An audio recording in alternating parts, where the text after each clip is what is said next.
Okay, so like 6 months ago, I made a video called Everything You Need to Know Before Steven Universe the Movie. A big recap of the entire plot of my favorite cartoon, Steven Universe, complete with stupid drawings, dumb jokes, and screaming. It's legit one of my favorite videos I think I've ever made. But before we go any further, let me just say, Lord, was that a lot of editing. You guys know how important video editing is to me. Like, a lot goes into my videos, but the editing is the thing. And I know a lot of you guys probably want to start learning how to edit and make videos of your own. Well, in that case, I'm happy to introduce you guys to today's sponsor, Filmora 9. Filmora 9 is a super easy to use software that's perfect for anyone wanting a really simple way of getting into video editing. I've been trying it out myself, and the interface is really user-friendly, and God, I wish I had something like this when I was first starting out. Back in those far-off days of 2010, holy crap, that was an actual decade ago, I was trying to edit on whatever pre-installed programs came with my computer. But those programs were almost always clunky, slow, and hard to understand. Pretty much the opposite of Filmora 9. It's so much more fun to make stuff with this program, with all its cool-looking effects and really sleek transitions. Want to make some dumb green screen memes? Filmora's got you covered. I know I couldn't do that on the editing programs I was using back in the day. There's plenty here for you to start editing some really nice-looking videos. But hey, if that's not enough for you, Filmora offers even more effects through filmstocks.com. So if all that sounds good to you, be sure to click the top link in the description below to download the free trial version of Filmora 9. There's no time limit on the trial version, you can use it as much as you want. Try it out for yourself and see what you can make. Major thanks to Filmora 9 for sponsoring this video, and with all that said, let's get back to Steven. So, it's safe to say that a lot has happened since my first recap. That video was leading up to the Steven Universe movie, but not long after that, Cartoon Network announced Steven Universe Future, an epilogue series that would also act as the final season of Steven Universe. Which, like, hasn't this show ended like 4 times already? Well, with the final batch of future episodes premiering last week, we've officially reached the end of this whole thing, and whoo boy! So, in honor of Steven Universe coming to an end, let's see what we missed. Well, first, for those of you who didn't watch my last Steven Universe recap, or any of the show, here's a recap. Steven Universe. Space rocks fight monsters that are also space rocks. Some space rocks fuse together to make bigger space rocks. Space rocks on home planet hate main character space rocks on Earth because one space rock killed a really important space rock. But that didn't actually happen because really important space rock was the same space rock as the space rock who killed her, and that space rock is also Steven. If that didn't make any sense, good. And now here's everything else you need to know about Steven Universe. Starting with Steven Universe, the movie. When we last left Steven and the gang, they had just made peace with Yellow, Blue, and White Diamond after going through the whole complicated rigmarole of Steven also being Rose Quartz, who was also Pink Diamond. They all came back to Earth to heal the corrupted gems, including Jasper, that one's important, and they all lived happily ever after. And I said all that at the end of my last recap. I didn't know that was going to be the theme of the movie. These days, the gems are living out their happily ever after by building a little place in the middle of Beach City for the now healed corrupted gems to live out their lives and learn about all the crap they missed. It's called Little Homeworld, and everyone is doing great. Though the Diamonds keep badgering Steven, the closest thing to Pink Diamond they have left, to move in with them on Big Homeworld. Obviously, Steven does not want to do that, but I'm sure that'll sort itself out eventually. But for now, we get to see our favorite main character gems finally able to relax after all these years. No more villains, no more wars, everyone can just chill. Okay. Giant drill full of pink goo just landed on the Earth. There's some weird new gem standing on top of it. This is Spinel. Calm down. Spinel is a very angry gem who we know nothing about. Steven's like, "Hi, I'm Steven. What's your name?" Whoa! Whoa! Her giant drill digs into the ground, and she immediately starts swinging at Steven and the gems with this crazy scythe thing called a rejuvenator. And Pearl's all like, "I cannot believe it is you, Spinel," who for the audience's information was...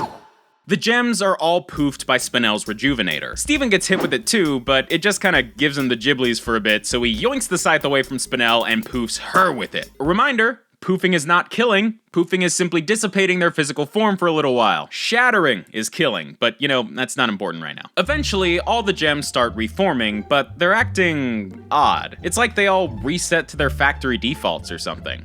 Oh, that's why they call it a rejuvenator. All right, that checks out. And before Steven can even hope to make sense of what's going on, Spinel comes back. But she's not the same angry, vengeful, spiky-haired gem we knew before. Now she's all happy, bubbly, and calls Steven her best friend. First she tries to kill him, now she's his best friend. I'd make a joke about that, but that's kinda just how Steven makes friends. And to make matters worse, the rejuvenator might not have poofed Steven, but now his powers aren't working. Man, how could this possibly get any worse? Oh crap, the drill. This giant syringe is injecting some kind of pink toxin into the world that's killing everything. So we're gonna have to deal with that at some point. But first, we gotta get the crystal gems back to normal. Several musical numbers later, Amethyst is back to normal, Ruby and Sapphire formed Garnet, but she doesn't really have her memories back, and Steven got Pearl back to normal by fusing with his dad, because that's apparently just something he can do now. But that also triggered something in Spinel that made her run away. Steven finds her at a warp pad, and they travel to this abandoned space garden. Apparently, this is where Spinel used to live as a playmate for Pink Diamond way back in the day. But once Pink was given her first colony, the Earth, she legit just abandoned Spinel, told her to stand perfectly still and wait for her as part of a game, and then just dipped, confirming my theory that Pink has been the real villain of this entire series. Holy crap, what a terrible person. Spinel waited in that garden for 6,000 years, never moving an inch. But after all the diamond drama went down and peace was restored, Steven sent out a message to the universe and Spinel learned the truth. Pink left her, started a new life, made new friends, and then disappeared forever. That's why Spinel randomly attacked the Earth. Revenge. Doesn't really explain where she got the injector though, but Steven does what he does best and promises to help her if she helps him save the Earth. But Spinel starts questioning if he really wants to be her friend or if he's just lying to her like Pink so she'll turn off the injector. And when Steven accidentally drops the rejuvenator, Spinel's just like, oh no, nuh-uh, you ain't pulling a fast one on me. I don't know why Spinel sounds like John Mulaney, but alright. She turns on Steven and drills the injector back into the Earth. Oh, Garnet got her memories back, by the way. It leads to a cool musical number, but ultimately in the plot it just kinda happens. And now we have the final face-off between Steven and Spinel. Steven randomly gets his powers back through an anime-style epiphany like, oh, I just need to believe in my ability to change! And he launches into an epic musical number. But Spinel isn't having any of that and says, just can it, won't ya? You can't just make everything better by singing some stupid song! Which has weird implications. So apparently, in-universe, Steven is literally singing a completely original song that he's just pulled out of his butt while being mercilessly beaten up by Spinel. That just seems like a weird use of time right now. But I guess it does something, because eventually Spinel comes to a realization that Steven really was trying to help her. And she breaks down, wondering why she's even fighting. She starts crying, and then I start crying, and then everyone's crying, and But right as they stop fighting, the injector just goes Steven manages to save himself and Spinel from, you know, exploding and dying, but the town's still in pretty bad shape. Spinel's like, well, I've made a mess. I should probably be on my way out. She feels like she's already screwed up too much to be friends with Steven and wishes she could have a blank slate with someone else. Here come the diamonds! Yeah, blue, yellow, and white all come down to Earth at the worst possible time to be closer to Steven. But once they meet Spinel and hear about her story, they're like, yeah, dude, Earth sucks, but low-key, this pink gem's pretty dope. Is it chill if we, take her? Spinel's like, that'd be chill. They all leave for Homeworld, and Steven starts licking the dirt. Steven Universe Future. And this is where things start getting pretty crazy. By the way, if you're enjoying this recap so far, you can always head down below this video and click the subscribe button and hit the little notification bell next to it to make sure you don't miss any future recaps like this. I'd really appreciate the support. So what's going on now? Sometime after the events of the movie, the world is back to normal and the gems have created Little Homeschool to better teach the healed gems about their new life on Earth. Steven's kinda like the principal of the school, but he's clearly struggling. He's loaded down with responsibilities, he's dealing with gems who still hate him, and a bunch of his friends are starting to change or leave Beach City. And all this change and stress is causing some weird things to happen to Steven. Remember at the end of my last recap when White Diamond ripped Steven's gem out of him and it created this pink glowy Steven that was insanely strong and super scary? Well now, anytime Steven gets too worked up, too scared, too stressed, he starts glowing pink and gets all sorts of new powers. This is Steven's diamond half starting to shine through. He discovers this for the first time during a fight with Jasper in episode 1 and is like, wow, okay.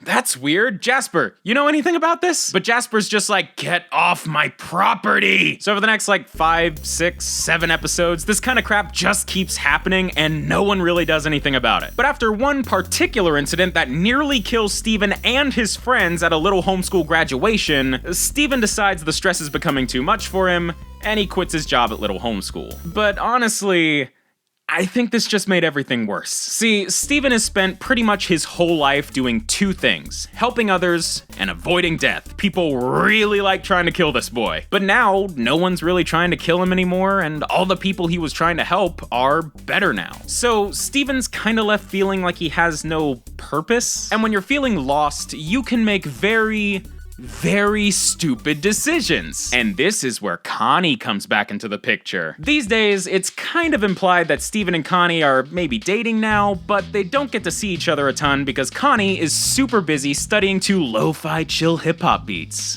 She's getting ready to enroll in an out-of-state college, and Steven's getting worried that the two of them will start to drift apart. Oh, that reminds me, I kind of forgot to mention in my last recap that Steven and Connie can fuse together to form Stevonnie. Stevonnie is definitely one of the most interesting characters in this show, but they don't show up super often, so unfortunately, they got a little lost in the shuffle last time. But as Steven's going through it, he realizes that when he's part of Stevonnie, he doesn't feel lost, which makes him even more worried about Connie moving away. And here's where the stupid comes in. Steven decides that at the age of 16 and right before Connie's about to start college, to propose to her in the hopes of getting married and going to college with her. This goes about as well as you'd expect. Steven is, of course, rejected in, honestly, a really polite and loving way. Connie doesn't say, "No way, freak," and then spit in his face or anything. She gives him a hug and says, it's not a no, it's a not now. And Steven takes it pretty well. Until he doesn't. And this is where things get pretty serious. Steven starts glowing again, but now he's also starting to swell up uncontrollably. He goes to the hospital and discovers that while he's healed physically from all of his dangerous adventures over the years, he never really healed mentally. Steven's been dealing with near-death experiences since he was a little kid, always in danger, someone always trying to kill him. And that childhood trauma is affecting the way his body handles stress. Every problem in Steven's life feels like the end of the world because that's all he's known. In the show's own words, his body is responding to minor threats as if his life were in danger. And with all this change in his life and his fears of being left behind looming over him constantly, his body's response to that stress is becoming more and more extreme. Unfortunately, things for Steven don't get much better after the hospital visit. He's still swelling, he still can't control his diamond powers, and he doesn't know what to do or how to keep his friends out of danger. So he runs away and finds Jasper to ask for help. Jasper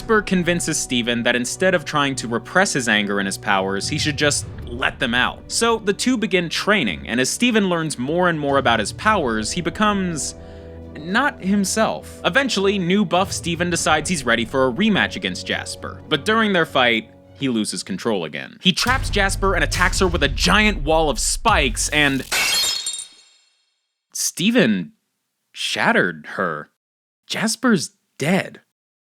Luckily, he's able to heal Jasper's gem and bring her back, but holy crap, I never would have dreamed this show would go there. This is still the Cheeseburger Backpack Show. The show that started with a rap about cat-shaped ice cream sandwiches. And the main character just killed someone! The newly healed Jasper bows to Steven and calls him her diamond, which really freaks Steven out, as if he weren't already freaking out enough. You know, from the manslaughter. Steven runs away to Homeworld to talk to the Diamonds, but that doesn't really help. Though, for some levity, we do get to see Spinel again, which is nice. She seems to be doing well. She's animated like Sonic now for some reason, which I guess is a sign of growth. I'm glad she's doing better. Can we just focus on her for a bit? Because Steven's starting to fantasize about shattering White Diamond, and I'm very scared. Steven's friends give him an intervention where he breaks down and admits to all the dark thoughts he's had and to shattering Jasper. He calls himself a fraud and a monster, and suddenly his body just erupts, growing into an actual giant monster. So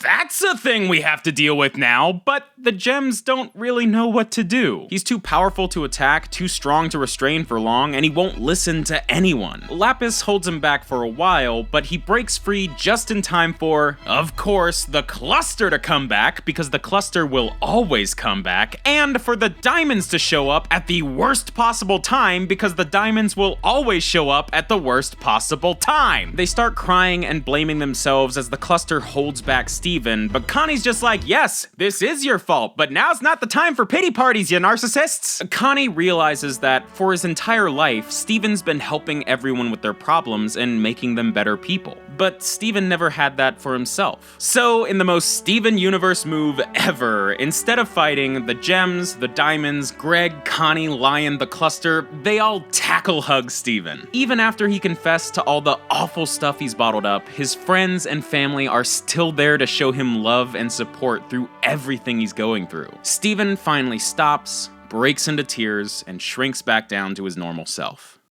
Whew! Okay! Oh my god! Cookie Cat! He's a pet for your tummy!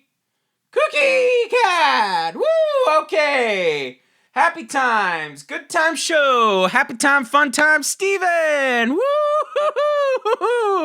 Several months later, Steven is doing a lot better. He's keeping up with his friends, he's finally seeing a therapist, Steven X therapy confirmed, and he's decided it's time for him to move out. He goes around town, says his goodbyes, drives away, and with that, Steven Universe is officially over. And wow, what a freaking journey this show has been. I don't think I've ever seen a show grow, change, and defy expectations as much as Steven Universe. And the way they managed to totally flip the show on its head in this last season was absolutely incredible. Like, for real, anyone who worked on this series should feel so proud of what they created. Steven Universe is over, but it's never gonna be forgotten. Mainly because I'm gonna have nightmares about Buff Murder Steven for the rest of my freaking life. Jesus Christ! Hey guys, thank you so much for watching this video, and thank you again to our sponsor, Filmora 9. Remember, if you want to check out the free trial version of their editing software, just click the top link in the description. Thanks again, and DFTBA.